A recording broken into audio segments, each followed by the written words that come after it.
And y'all, this place is gorgeous, but you know what would make it even more gorgeous? A massive Walmart with a fat ass parking lot for you gas guzzling car gooners. This place could be paradise. I can't wait until America colonizes the Minecraft universe. Don't look at her. It does. Hello crafters, I've returned to my throne to speak the good word on the Minecraft movie. And yes, it was beautiful. This is by far one of the most brain-rotted movies I have ever watched, so my job here is going to be very easy. I'm not really going to have to do too much work with making this movie recap absolutely insane, because the movie itself is insane. And that's what we need for movies nowadays. Regardless, this movie is a masterpiece, and I do believe that this is going to be the movie to get Jack Black his Oscar nomination, because I think it's wholly weird that he's yet to receive one, let alone receive an Oscar win. So if the Minecraft movie doesn't do it, I don't know what will. Also, I got the privilege of seeing this movie last year at a movie screening, which was really cool, but the most important thing about that was that I got to see the raw, no CGI, bareback, brokeback mountain kind of vibe with this movie. It was beautiful, and I will be commenting on all the things that they've changed since the screening to the final release of the movie. So I will give you a little bit of a sneak peek of what the movie was supposed to look like before it ended up hitting the theaters. Anyways, let's get to it. Here is my Minecraft movie recap. And they want our whole department gone. If he gets out, we're dead.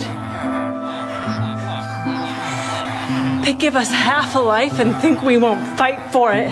The movie opens up with Jack Black using his God voice to talk about how much he hates being employed at his little office job, which is like, girl, check your f***ing privilege. I have been diagnosed with unemployment for the last 6 months, and it's looking quite f***ing terminal. Anyways, his job does kind of suck because he works some bland office jobs, so I can't hate on him too much for wanting to die. But the thing is, like many of us, he yearns for the mines. And as a child, I yearn for the mines. Eventually he decides to return to the mine that he loved as a child, where he decides to juke out the geriatric guard, and then once he's in the mine he finds this thingy and that cool thingy, and then when you put the two thingies together you make a portal to the Minecraft universe. Oh my god. Guys, cinema is happening. Once in the Minecraft world, he does some mining, some crafting, some light manslaughtering, and then he eventually meets his future boyfriend, Dennis the dog. Wow. Now that is a couple right there. However, in the screening that I saw, Dennis was actually not a dog. Dennis was very much a grown-ass man with a 401k and a gray morph suit getting pet by Jack Black. Now that is cinema. Eventually, Jack Black and his little boyfriend come across the ruins of a Nether portal, which they decide to reactivate for some reason, which if you don't know anything about Minecraft, just know this. The Nether is never the move, okay? But regardless, they decide to go into the Nether. Also, just so you know, the Nether is basically filled with a bunch of mindless pigs who lust for gold, which is basically a frat house at a PWI. Like, honestly, this place is sinister. And here we get introduced to the leader of the Nether, and that is Malgosha. Wait, pause. Who the f is Malgosha? Malgosha does not exist in the Minecraft world. I thought the villain was going to be Herobrine or the Ender Dragon. Why do we have this geriatric grandmother playing the evil lady of the movie? I wanted to see Jack Black with those white contacts in, acting like a little bit of a freak. Don't piss me off, Minecraft. Mojang, I see you. I see all you f***ing executives. I know where you live. I'm gonna follow you home.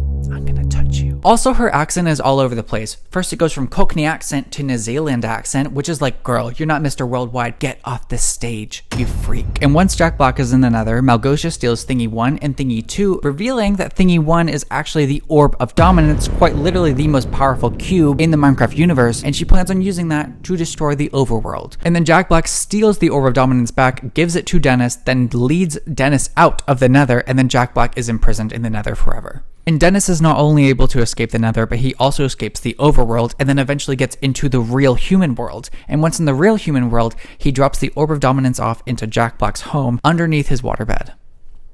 Okay, I'm kind of stuck on the fact that he's got a f***ing waterbed. A waterbed used to be a sign of luxury to me, and ever since I sat on one, it fully just feels like a perverted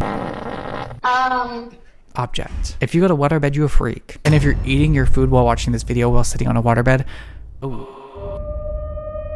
So essentially, Dennis is now trapped in the human world and Jack Black is trapped in the Nether, which is obviously awful for both of them. But the thing is, Dennis is a dog that is a cubed dog. Like, he is a full other f***ing species, and I don't see a world in which Dennis can happily live in the human world without being poked, prodded, and f***ing probed by the CIA. They're gonna think that he's a f***ing alien. There's no way that Dennis is making it out of this alive. Cut to Jason Momoa in 1980s He-Man drag, and he is a washed-up arcade game champion. Also, his drag name is Garbage Man. Oh, and he also gets an eviction notice. so he's really not that important. But to pay his rent, he doesn't go gay for pay. Instead, he decides to go to a storage auction because it's got a 1978 Atari Cosmos, and gambling is always the move. Don't let anyone tell you that you can't go to the casino. Gambling is a basic human right that no one can take away from you. So Garbage Man decides to drop 9 bands on the auction, and turns out the Atari Cosmos was never there to begin with. But you know what is there? The Orb of Dominance. But he doesn't know what the f that is, so he crashes out.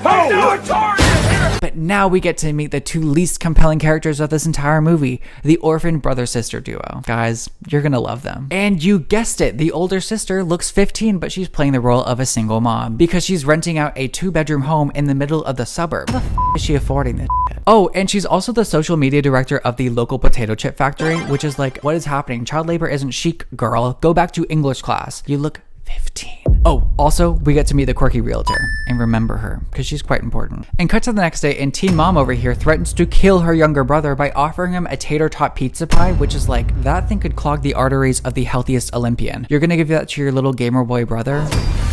That little kid is gonna end up catatonic on the track. Cut to the teen boy walking to Garbage Man's store, and this alpha male is beginning his own in-person Andrew Tate alpha male class.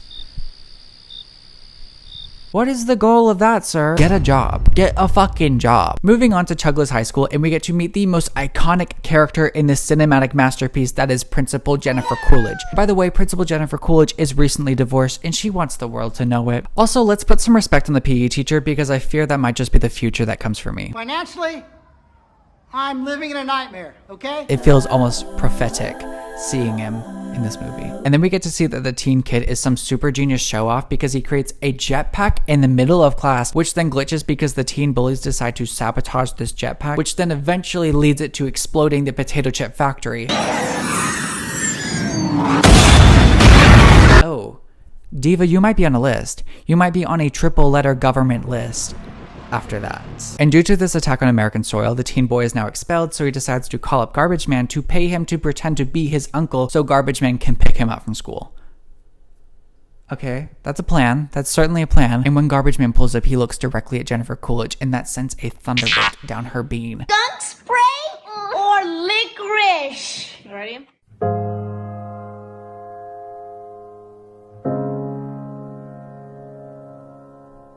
And then Teen Boy and Garbage Man decide to drive away. Eventually, Garbage Man and Teen Boy make it back to the arcade, where Teen Boy sets his eyes on the Orb of Dominance, and the weird glass box thingy puts the 2 thingies together, and they get teleported to the Minecraft world. Well, not really the Minecraft world, but they get teleported to the Minecraft portal in the mine. Feels like I want to go somewhere. Cut to the teen mom in a panic because she doesn't know where her little brother's son is, so she decides to call the realtor that she just met, and then the realtor geolocates the teen boy, and they follow them to the mines. Scooby-Doo is on the case. And just as the teen boy enters the Minecraft world, teen mom and the realtor show up, and so now the teen mom, realtor, Garbage Man, and teen boy make it into the Minecraft world. Cinema is back. And y'all, this place is gorgeous, but you know what would make it even more gorgeous? A massive Walmart with a fat-ass parking lot for you gas-guzzling cargooners. This place could be paradise. I can't wait until America colonizes the Minecraft universe. It's gonna be beautiful. Also, while the group is distracted by the beauty of the Minecraft world, a villager does end up escaping into the human world. So let's remember him. Shifting back to Malgosia though, we do find out that she is actually being notified that the Orb of Dominance has once again entered the Minecraft world, so she's cooking up a little bit of a plan to get this Orb of Dominance back in her hands. And to get the orb back to Malgosia, she decides to blackmail Jack Black into heading out into the Minecraft world to get the Orb of Dominance because she has convinced him that she has imprisoned Dennis because she has Dennis's leash from earlier. Moving back to the human group, and someone has turned the world into dark mode, and so now the humans have to surrender to the wilderness. Yellow Jacket style. But before they find out they have to start eating each other, the teen boy finds out how to mine and craft, and he crafts his own smash pad, and he allows everyone to hide in it. And just as they're about to die, Jack Black reheats his Nacho Libre nachos and decides to kill every single mob in the world. So Jack Black might just be the #1 diva on this Minecraft world. And once all the mobs are dead, Jack Black makes a deal with the human group that they will give him the Orb of Dominance once they find a replacement Earth crystal because Garbage Man broke the first one, and you need both thingies to activate the portal back to Earth. Back on Earth, we get to see the escaped villager getting hit by Jennifer Coolidge's Jeep Grand Cherokee. Oh, we're just doing vehicular manslaughter right now. And to stop him from suing her, she decides to ask him out on a date. Y'all, romance is alive. Romance is alive and well with Jennifer Coolidge banging the shit out of that villager. And I'm proud of her, because I know it's boxy, I know it's cubed, and I know that actually probably hurts. What the Everyone wants to sue me once I hit them with my Jeep Grand Cherokee. Shifting back to the human group, and we get to see them colonizing a local village. And we get to hear the Chicken Lava song. And that is a piece of beautiful musical mastery. I mean, it's just so nice knowing that the music industry is in good hands. Jack Black's hands. Because this song, beautiful. Anyways, this is interrupted by Malgosha introducing us to General Chungus. And this man, he's quite literally the definition of a vibe. He might just be the one man I choose over the bear. And that's saying a lot. Hey Malgosha, what's going on? But Malgosha does send him to kill the human group, so I guess he's not really a vibe. But to be honest, I'd really only be sad if he killed the realtor, Jack Black, or Garbage Man. So you can kill the kids.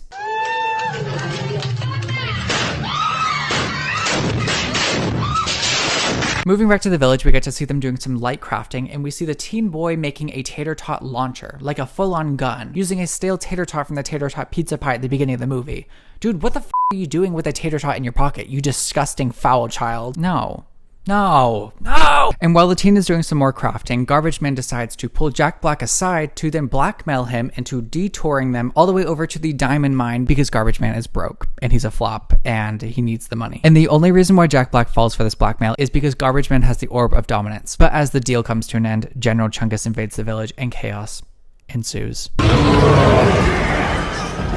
Originally, this scene had the song I Need a Hero playing over it, and then it was changed over to Hot to Go for the second screening, and now it's just some boring indie boy singing a sad song. This could have had gay sauce and it would have tasted spectacular. Instead, it's just...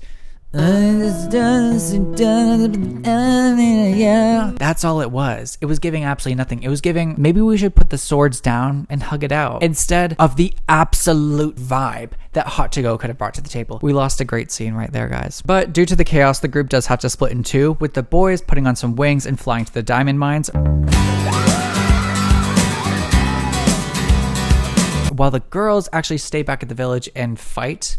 Oh, y'all are just gonna let the realtor and the teen mom die. And while flying over to the mines, the boys are actually chased by these ghasts. The ghosts. The big ghosts that shoot fireballs out of them. Whatever. They're followed by those. And on top of that, we get to see Jack Black performing a light Ratatouille cosplay with Jason Momoa. And I am once again going to mention the screening that I saw. And in this screening, I got to see them flying with a little string attached to them in front of a green screen. There was no rendering. There was no nothing. They were simply just in front of a green screen. And that was magical. That was magical, getting to see Jack Black literally floating there with a couple strings. Oh. Anyways, back to the real movie. Now we get to see Jack Black actually 69 with Garbage Man as they try and fit through a small cave. Whoever said that bromance isn't alive clearly hasn't watched this movie, because that is a gay couple. I have a ton of gay porn, actually. He knows. I'm a major yaoi freak. But only if it's manga and anime. Because I'm just a pervert like that. But we're not talking about me, we're talking about you. Have you not seen their cardigans and all the interviews they're doing? Anyway, shifting back to Earth, and we get to see Jennifer Coolidge's date with the villager, and let me just tell you, vibes are great. Yay! I hope they Anyways, moving back to the Minecraft world, and we get to see Malgosha's origin story. And y'all, get ready to cry. In her past, she dreamed of becoming a world-class dancer, rivaling the likes of JoJo Siwa. But everyone thought that she was stupid, because low-key, she was pretty shit at it. She was not a great dancer, and everyone made fun of her for it. And because she was made fun of, she decided to give it all up. And so, like any other normal person, she decides to denounce all forms of art and instead pursues a career as a dictator of the Nether. Totally doesn't sound like what's happening right now, and also what happened 100 years ago, so. Economy is good. It's really good. Cut back to the girl group walking around the middle of the woods at night because they didn't learn their lesson from the first night, and all of a sudden they come across a wolf, and that wolf turns out to be Dennis, and Dennis decides to lead them to Jack Black because he can smell the scent of Jack Black's nasty ass. Moving back to the boys in the mines, and it's revealed that Garbage Man brought them to the cave to get the diamonds because he's broke, and this pisses off Teen so much that he's like, girl, what the f you? Like, you literally, like, you're nasty, you're ugly, you suck, your balls are ugly, I'm gonna kill you. You are disgusting. I'm gonna kill you. Give me $200. And then this is interrupted by an army of pigs invading the cave, so they can't really argue anymore. Also, we have to pause right here because listen to this. If memory serves, I built a kick-ass... That was Jack Black dropping a curse word in a children's movie. I'm not gonna lie, that made me clutch my pearls. That gagged me. Like, I was like, oh, are we in a rated R movie? Because what's happening right now? Regardless, the boys make their way out of the cave after slapping a bunch of creepers and nuking the rest of the pig army, essentially propelling themselves out of the cave. So they survived. And once out of the cave, Garbage Man's crown begins to tip because he starts crashing out and he admits that he's bankrupt, he admits that he's a flop, he admits that he's dumb as and then he also admits that he's bisexual. Not bisexual, bilingual, which regardless, I don't know what that has to do with the situation either. And sir, you are bisexual. You are. I can see it in your eyes. There's a twinkle. There's a certain je ne sais quoi to your vibe. You're bi. Also, we get interrupted by the very needed scene of Jennifer Coolidge asking the villager to spend the night with her because we're getting freaky. Yes!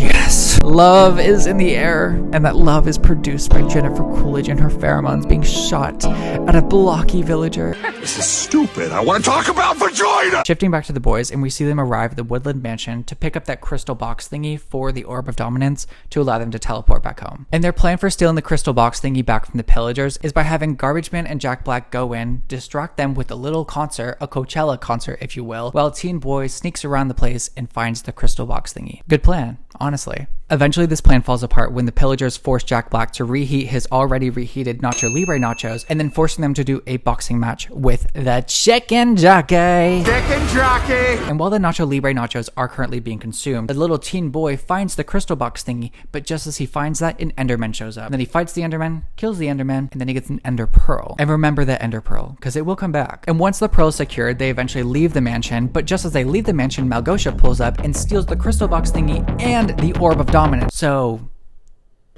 what the f, dude? And on top of that, she decides to nuke the out of Garbage Man.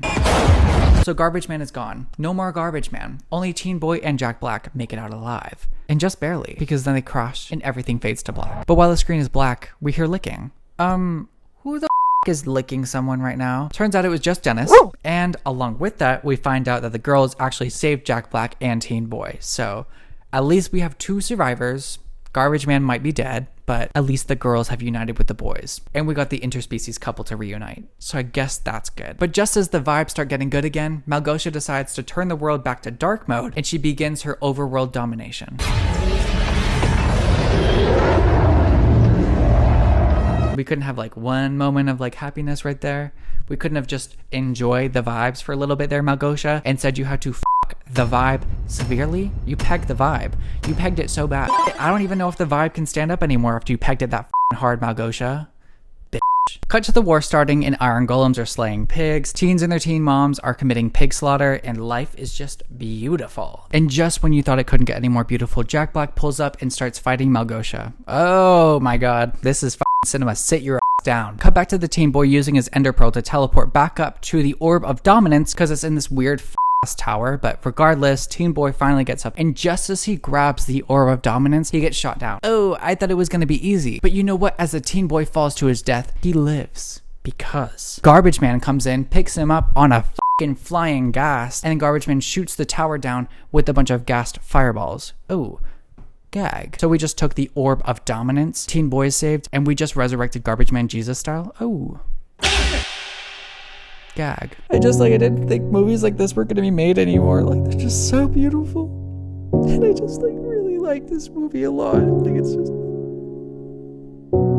This is beautiful. And with the Orb of Dominance deactivated, that means that the overworld gets returned back to light mode, thus killing every piglet because they cannot survive in the sunlight. It was that easy? We just had to turn on a light? Maybe I'm starting to feel a little bit bad that we're killing an entire population of animals. Anyways, now that the war's over, we get to celebrate. And the one thing that we get to do when we celebrate is listen to Jack Black sing a beautiful song. There was a time that you were my moon, my stars, and my mountain.